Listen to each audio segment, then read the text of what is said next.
तो पहले जो जितने भी न्याय होते थे वो मनुस्मृति के द्वारा होते थे, और मनुस्मृति में यह था कि ब्राह्मण जो था, ब्राह्मण को कोई दंड नहीं दिया जाएगा। यदि उसने मर्डर भी कर दिया, रेप भी कर दिया, तो वो एग्जेम्प्टेड था। लेकिन लॉर्ड मैकाले ने यहाँ की व्यवस्था को देखा, यहाँ के लोगों को उन्होंने न्याय दिलाने के लिए एक आईपीसी बनाकर उसे लागू किया, तो मनुस्मृति उसी समय से बंद कर दी गई। लेकिन कुछ मनुवादी लोग ऐसे हैं जो आज भी चाहते हैं कि भारत देश में मनुस्मृति को, जो 3000 साल पुरानी किताब है, उसको दोबारा लागू करना चाहते हैं, जो असंभव है, जो संभव है ही नहीं बिल्कुल भी। क्योंकि सन 1950 में बाबा साहब डॉक्टर भीमराव अंबेडकर द्वारा रचित संविधान लागू है और पूरा देश संविधान से चल रहा है। 75 साल देश को आजाद हो गए। तो मनुस्मृति, यानी कि मैं उनसे ये कहना चाहूंगा आपके चैनल के माध्यम से कि गलतफहमी ना पालें, गलतफहमी अपने दिमाग से निकाल दें। मनुस्मृति कभी लौटने वाली किताब है, वो कभी आई नहीं सकती। को तो बेल मिल रही है, आप इसकी वो बिल्कुल सही कह रहे हैं। लेकिन जिस पार्टी का राज चलता है उस समय, तो उसके लोगों को हमेशा न्याय मिलता है, उनके लोगों को बेनिफिट दिया जाता है। पूरे देश में इस समय जो बीजेपी की जहां सरकार रन कर रही है, और जो आरएसएस की मानसिकता के लोग जहां बैठे हुए हैं, जितने संवैधानिक पदों पर कब्जा करे हुए हैं, खासकर हाई कोर्ट, सुप्रीम कोर्ट के जजेस, वो बिल्कुल आंख बंद कर रखी है उन्होंने। आपने देखा होगा सेंगर को अभी बेल दी गई है, जो कि बहुत गलत है, जो पूरी तरह से संविधान के खिलाफ है। संविधान को तार तार कर रहे हैं, क्योंकि संविधान उनके हाथ में है। उसका एक ही रास्ता है, केवल एक ही रास्ता है कि हम लोगों को एक होना चाहिए और एक ही पार्टी को सत्ता में लाना चाहिए। और वो पार्टी केवल यदि कोई कर सकती है तो बहन कुमारी मायावती जी, बहुजन समाज पार्टी एक ऐसी पार्टी है जो संविधान को पूरी तरह से लागू कर सकती है। सर, बसपा ने राष्ट्रीय दलित प्रेरणा स्थल बनाए थे, लेकिन आज प्रधानमंत्री नरेंद्र मोदी राष्ट्रीय प्रेरणा स्थल का उद्घाटन करने आ रहे हैं और वहां पर श्यामा प्रसाद मुखर्जी और पंडित दीनदयाल उपाध्याय की मूर्तियां। वो केवल बहकाने के लिए, हम लोगों को केवल ये देखने के लिए नहीं। बहन जी ने 2007 से 2012 की यदि आप गवर्नमेंट उठाएंगे तो 50 साल का काम बहन जी ने 5 साल में करके दिखाने का काम किया। कई हजार लोगों को नौकरी देने का काम किया, पट्टे देने का काम किया, शिक्षा देने का काम किया। 0 बैलेंस पे एडमिशन होते थे, 75 हॉस्टल बनाए, SC/ST के लिए, IAS PCS की कोचिंग के लिए उन्होंने सुविधाएं दी। इतनी सुविधाएं दी कि मैं कह रहा हूँ गिनाते गिनाते बढ़ जाए तो शाम हो जाएगी दोस्तों। बसपा का कहीं विरोध नजर नहीं आ रहा है और ना ही बसपा सुप्रीमो का कोई ट्वीट नजर आ रहा है। तो विरोध क्यों आएगा? विरोध नहीं आ सकता ना। अब तो 2027 में हमारी गवर्नमेंट आएगी, फुल मेजोरिटी में गवर्नमेंट आने वाली है हमारी। ये सब लोग घबराए हुए हैं। जिस दिन वोट बैंक, जिस दिन यदि EVM से चुनाव बंद कर दिया जाए और बैलेट से कर दिया जाए, आपने अदर स्टेटों में देखे होंगे, अभी जो आए हैं आंकड़े, वो उनमें बहुत जीत के ऊपर आए हुए हैं। तो यदि बैलेट पेपर से चुनाव कर दिया जाए, जिस दिन से बैलेट पेपर से चुनाव बंद हुआ, हमारी पार्टी नीचे गिरती चली गई है। उसका रीजन यही है, क्योंकि हमारी वोटों को काटा जाता है, हमारे लोगों को खरीदा जाता है और हमारी जो बेईमानी की जाती है EVM के द्वारा साथ। लेकिन सर, राष्ट्रीय प्रेरणा स्थल में श्यामा प्रसाद मुखर्जी की मूर्ति लगी है, वो तो इस देश के लिए बहुत कुछ काम कर गए। अब देखो, उसके बारे में तो मैं कुछ नहीं कह सकता कि कहाँ लगी है क्या नहीं लगी। लेकिन अभी जो विषय जो चल रहा है वो कुलदीप सेंगर को लेकर चल रहा है, जो नहीं होना चाहिए था। इन्होंने एक गलत मैसेज दिया है समाज को। हमारी बहन बेटियां सेफ नहीं है बीजेपी सरकार में। मानते सर, जजेस भी कोई बिकने वाले हैं? बिकने वाले नहीं, बिकते हैं भाई, जजेस भी बिकते हैं। मैं आपके चैनल के बाद कह रहा हूँ, 615 करोड़ रुपए जो वर्मा था, justice Verma Delhi high court का, जिसके घर में आग लगी थी पैसा को लेकर और उसका ट्रांसफर कर दिया गया मात्र, वो क्या था? आप बताइए किसका पैसा था वो? इतना पैसा कहाँ मिलता है इन लोगों को? बताइए क्यों नहीं बिकते हैं? बिकते हैं, बिकने वाले खूब बिक रहे हैं। जजेस खरीदे जा रहे हैं।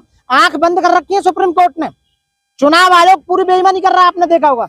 लोग आए दिन मर्डर कर रहे हैं, लूट कर रहे हैं, रेप कर रहे हैं, फिर भी बेल मिल रही है। जो साइंटिस्ट हैं, जो हमारे, उन्हें तो जेल भेजा जा रहा है। वांगचुक जी जो हैं, उन्हें जेल भेज दिया, जो सोनम वांगचुक को जेल भेज दिया गया और इन्हें बेल दे दी गई। आजीवन कारावास की जो सजा काट रहे थे, जिन्हें दी गई, उन्हें बेल दी गई। तो ये मैसेज जो करा है वो गलत करा है। लेकिन 15 लाख का मुचलका पावन कर तो दिया। 15 लाख का दिन 15 करोड़ अंदर भी गए होंगे, जज के लिए भी गए होंगे, जब तो उस जज ने बेल दी है। मैं कहता हूँ दिया है ना। अखलाक की मौत पर अभी एक सर्वे हुआ, अखलाक की मौत पर योगी गवर्नमेंट ने उस केस को वापस करने के लिए जो रूल भेजा था, यहाँ के जज को मैं सल्यूट करता हूँ, गौतम बुद्ध नगर के सेशन जज को, नहीं, जिन्होंने मना कर दिया कि नहीं ये केस वापस नहीं होगा बिल्कुल भी। और डे बाई डे डेली जो है ना, यहाँ पे सुनवाई चल रही है गौतम बुद्ध नगर कोर्ट में। ऐसे जज को मैं सल्यूट करता हूँ। ये जो बलात्कारियों को आजकल छोड़ा जा रहा है, क्या संदेश जाएगा इससे समाज में? गलत संदेश जाएगा समाज में। बहन बेटी हमारी जो सेफ नहीं है और उनके साथ में जो हो रहा था, ऐसे तो प्रचार और भी ज्यादा होगा कि कुछ नहीं होगा, पैसा दो और हो जाएगा। ऐसे व्यक्ति को बिल्कुल दोबारा से इसकी, अभी तो देखो हाई कोर्ट ने दिया, तो सुप्रीम कोर्ट में अपील होगी और सुप्रीम कोर्ट को मुझे पूरी आशा है कि सुप्रीम कोर्ट उसकी बेल कैंसिल करे तो जेल भेजने का काम करेगा। पीड़िता के साथ दिल्ली पुलिस उसे आंदोलन नहीं करने दे रही है। हाँ बिल्कुल, ये भी आप सही कह रहे हैं। देश में माहौल बढ़िया नहीं है साथियों, और इसलिए मैं कह रहा हूँ सबसे बड़ी क्या है? जनता। जनता देश में सबसे सर्वोपरि है। हम भारत के लोग भारत को एक संपूर्ण प्रभुत्व संपन्न राज्य घोषित जिसने हमने किया है, तो हम जनता के द्वारा, जनता की चुनी हुई जनता की सरकार है, तो आप जब चाहें जब हटा सकते हैं। जनता को पावर है सरकार को हटाने की। मनुस्मृति के आधार पर फैसले सुनाए जा रहे नहीं, हैं। बिल्कुल भी नहीं है। मनुस्मृति संविधान के अनुसार आईपीसी, सीआरपीसी, एविडेंस, कॉन्स्टिट्यूशन के आधार पे ही सुनाए जा रहे हैं। लेकिन एक दो केस को लेकर यदि इस तरह की बात हो जाती है तो उस पर हमें गौर करनी चाहिए और हमारी सरकारों को भी करनी चाहिए। कानून है जो कुलदीप सेंगर को जमानत दी गई, कहा जा रहा है आधी से ज्यादा उन्होंने सजा काट ली है। देखिए, नहीं, ये आधी से ज्यादा सजा काटने पर स्टेट गवर्नमेंट को पावर है कि वो उसे एग्जाम्प्ट कर सकता है, बाकी की सजा को छोड़ सकता है। लेकिन ऐसे व्यक्ति को जो समाज में गलत मैसेज दे रहा है उसको बिल्कुल नहीं छोड़ना चाहिए। तो मैं आपके चैनल के माध्यम से सुप्रीम कोर्ट से ये अरदास करता हूँ कि उसकी बेल को कैंसिल करके उसको जेल भेजने का काम किया जाए। तो जिस तरीके से रेप निशाने पर रहते हैं मनुवादियों का, हमेशा आपको टारगेट किया जा रहा है कुछ नहीं, देखो ऐसा यहाँ दो तरह के लोग होते हैं। एक तो लोग ऐसे आते हैं कुत्ते बिल्ली की तरह, जी यार क्यों मर के चले गए। हम ऐसे लोग नहीं है। हम किस लिए आए हैं हमें पता है। हम लोगों को, मेरे पढ़ा लिखे होने का कोई फायदा नहीं यदि मैं अपने पढ़े लिखे या अपने समाज को पढ़े लिखे होने के बाद भी अंधविश्वास और मनुवाद से बाहर नहीं निकाल पाया अपने समाज को, तो मेरा पढ़ा लिखे होने का कोई फायदा नहीं। मुझे बाबा साहब ने जो पढ़ने का अधिकार दिया उसका मुझे जीरो हो जाएगा यदि मैं लोगों को समझाने का काम नहीं किया। हमारा जो संविधान में लिखा हुआ है, जो हमारा मौलिक कर्तव्य है, वो भी ये कहता है कि हमें साइंटिफिक बेस पर ऊपर पहुंचकर अपने लोगों को अंधविश्वास और मनुवाद से बाहर निकालना होगा। तो मैं आपके चैनल के माध्यम से मैसेज देना चाहूंगा हमारे पढ़े लिखे लोगों के लिए, अपने वकीलों के लिए, अपने ग्रेजुएट बच्चों के लिए, वो ज्यादा से ज्यादा डोर टू डोर जाएं, गाँव में जाएं, आप लोगों के चैनल के माध्यम से लोगों को समझाने का काम करें और ये बताएं कि पूजा पाठ में कुछ नहीं रखा, मंदिर में जाने से कुछ नहीं रखा। आपको विद्यालय में जाना होगा, यूनिवर्सिटी में जाना होगा, साइंस में जाना होगा, डॉक्टरेट में जाना होगा, जिससे देश का उद्धार होगा। साथियों, पूजा पाठ या मनुस्मृति पढ़ने से कुछ नहीं होने वाला साथियों। लेकिन दलित देश में मारा जा रहा है, बांग्लादेश में मारा जा रहा है, कहीं सुरक्षित नहीं है दलित। तो वो सुरक्षित तब होगा जब आप अपनी सरकार बनाएंगे। जिस दिन आपकी सरकार होगी, जब हमारी बहन कुमारी मायावती जी की सरकार थी सूबे में, कोई मंजाला आपको आपके खिलाफ को कुछ भी कर जाए, कुछ नहीं होता था। इसलिए सत्ता में आना बहुत जरूरी है और राज वही करता है और धर्म भी उसी का होता है। शासक का धर्म होता है, शासक का ही राज करता है। तो इसलिए शासक बनो, शासक बनना बहुत जरूरी है। तो मैं ये कहना चाहूंगा कि हमें एक होना चाहिए और एक ही पार्टी को वोट करना चाहिए, हमें बंटना नहीं चाहिए। वो कहते हैं बटोगे तो कटोगे, मैं अपने लोगों से कह रहा हूँ यदि तुम बटोगे तो तुम्हें ये बीजेपी और आरएसएस काट देगी। इसलिए तुम आरएसएस से बचो, बीजेपी से बचो, मनुवाद से बचो, अंधविश्वास से बचो, धर्मवाद से बचो और या हिंदू व्यवस्था से बचो। आप यदि बचना है तो आज बौद्ध महोत्सव है, बौद्ध महोत्सव है। आप सारा काम बौद्ध रीति से करो। हमें भगवान बुद्ध पहला रास्ता बता के गए। हमें जो बौद्ध धर्म है वो साइंटिफिक बेस पर आधारित है।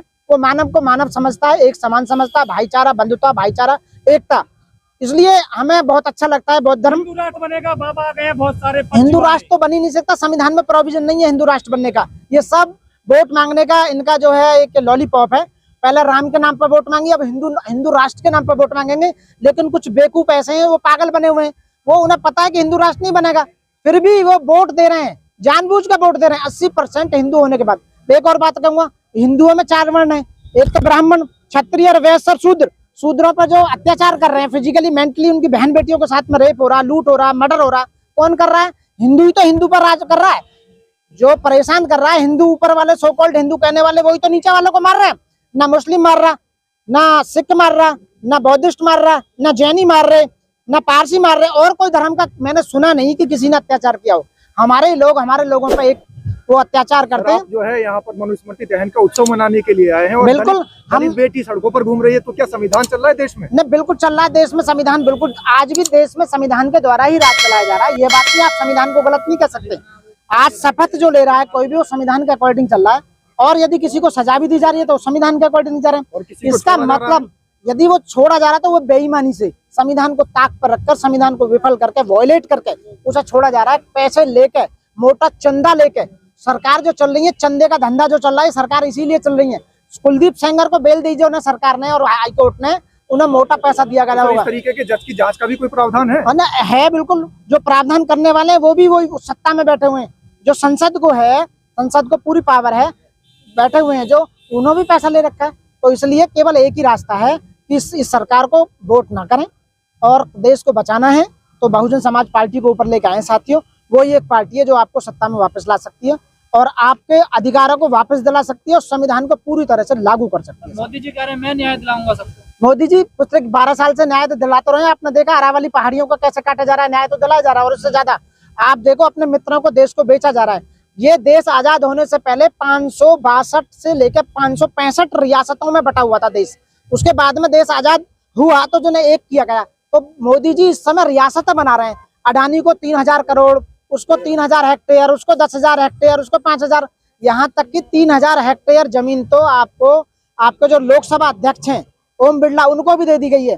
तो ये रियासतों में बांटी जा रही है और पूरे देश का पैसा, पूरे देश की जमीन 500 से 1000 लोगों के बीच में सिमट कर रह गई है। यदि सत्ता में लोग ऐसी कोई बौद्धिस्ट या अम्बेडकरवादी सरकार आती है तो इनसे सब छीना जाएगा और देश फिर ऐसा ही होगा जैसे पहले था।